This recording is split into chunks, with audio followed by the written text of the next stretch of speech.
Hi అండి. నమస్తే. Welcome back to Aswi cooks. ఈరోజు నేను మీకు పల్లి కారపొడి లేదా శనక్కాయల కారపొడిని చేసి చూపిస్తున్నానండి.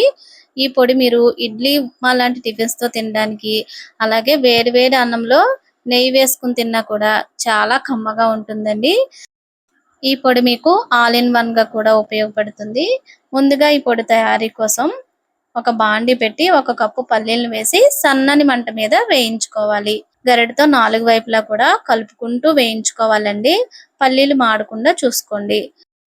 పల్లీలు మాడాయంటే కారప్పొడి చేదుగా ఉంటుందండి.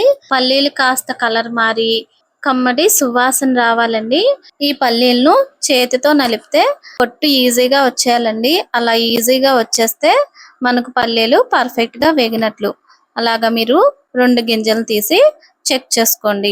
ఇప్పుడు ఇదే బాండీలో ఒక స్పూన్ కి తగ్గించి ఆయిల్ వేసుకోండి. ఇప్పుడు ఒక 15 వరకు ఎండుమిర్చిని వేసి దోరగా వేయించుకోవాలి. మీరు తినే కారాన్ని బట్టి వీటిని అడ్జస్ట్ చేసుకోవచ్చండి. ఇలా వేగిన వాటిని ఒక గిన్నెలోకి అయితే తీసేసుకుందాము. మళ్ళీ ఒక స్పూన్ వరకు నూనెను వేసి, ఒక స్పూన్ శనగపప్పు, ఒక స్పూన్ మినపప్పు, ఒక స్పూన్ ధనియాలు వేసి కాస్త కలర్ మారేంత వరకు వేయించండి. వీటిని కూడా లో ఫ్లేమ్ లోనే కలుపుకుంటూ వేయించాలి. ఇలా వేగిన తర్వాత 2 రెమ్మల కరివేపాకు, హాఫ్ స్పూన్ జీలకర్ర వేసి 1 నిమిషం పాటు వేయించి స్టవ్ ఆఫ్ చేసి ఒక గిన్నెలోకి తీసేసుకుని వీటన్నిటిని కూడా పూర్తిగా చల్లారనివ్వాలి. ఇప్పుడు మిక్సీ జార్లోకి వేయించుకున్న ఎండుమిర్చి, వేయించుకున్న పప్పు దినుసులు, అలాగే ఈ పొడికి సరిపడా కల్లుప్పును కూడా వేసుకుని కాస్త మెత్తగా గ్రైండ్ చేసుకోవాలి. ఇలా మిక్సీ పట్టుకున్న తర్వాత ఇప్పుడు వేయించుకున్న పల్లీలను కూడా వేసి పొట్టుతో సహా వేసేసుకోవాలండి.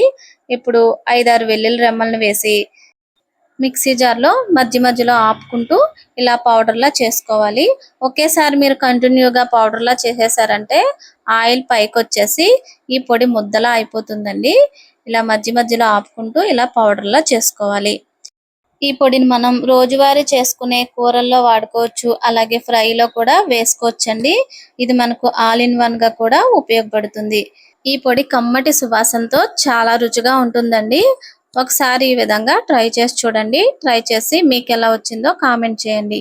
ఈ వీడియో కనుక మీకు నచ్చినట్లయితే మీ ఫ్రెండ్స్ కి, రిలేటివ్స్ కి షేర్ చేసి ఛానల్ ని సబ్స్క్రైబ్ చేసుకోండి. మరొక మంచి రెసిపీతో మళ్ళీ కలుసుకుందాం. Thank you for watching.